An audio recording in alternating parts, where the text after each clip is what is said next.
These days, fans of the New York Mets might be feeling a feeling that they've never felt before. They're experiencing an offseason where their team's owner is actually spending money on free agents with seemingly no cap to how high the payroll can get. This holiday season, New York Post sports columnist Ian O'Connor believes Metropolitan fans should be thankful for Steve Cohen. Ian joins me now to discuss. Ian, how are you doing? How's your holiday season going so far? Oh, all's great, Dexter. I hope the same for you and your family. Yes, we are well. Thank you so much. And Ian, right now, as an undisputed majority owner, Steve Cohen could pay $421 million or so in payroll and taxes on players for the upcoming season. It appears as though Cohen is not playing around when it comes to spending. Is this a good thing for the Mets? Yeah, I would think so, Dexter. And I think Mets fans should consider themselves lucky that MLB is not a salary cap sport. So you get the full benefit of Steve Cohen and his net worth of $17.5 billion. And I think after years of really dealing with the opposite of that with the Wilpon approach, where a lot of decisions were made for financial reasons, disconnected from performance on the field, Steve Cohen is the opposite of that. And he's telling Billy Epler and by extension, Buck Showalter, you give me decisions to make. I just want you to make, or options to choose from. I just want you to make the right baseball decision.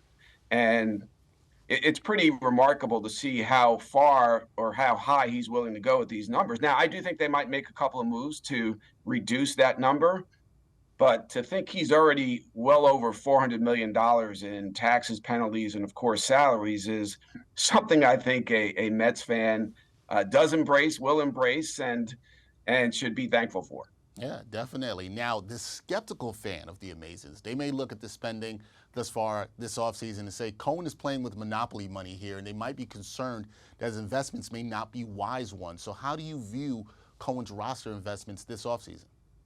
I ran that by somebody close to Steve Cohen yesterday, and that person pointed out if you look at some of the moves, really all of the moves, is there one that you would say is a crazy deal that involved monopoly money? And Justin Verlander won the Cy Young. We all know his age, but last year he won the Cy Young award and he got a 2-year deal. That's a smart deal. David Robertson for 1 year and Quintana for 2 years. And yeah, you didn't want to stretch Nimmo to 8 years, but you kept him at a reasonable salary of around $20 million for that period of time when the market for center fielders looks weak in the coming season. So it does. And Diaz, of course, 20 million. Yeah, maybe you would prefer 3-4 years for a closer, but he had to be brought back, no question about it. And I think that's a reasonable salary too, based on what he's delivered. So I don't think you see any wild moves here. It's just the totality of it is a crazy number. But again,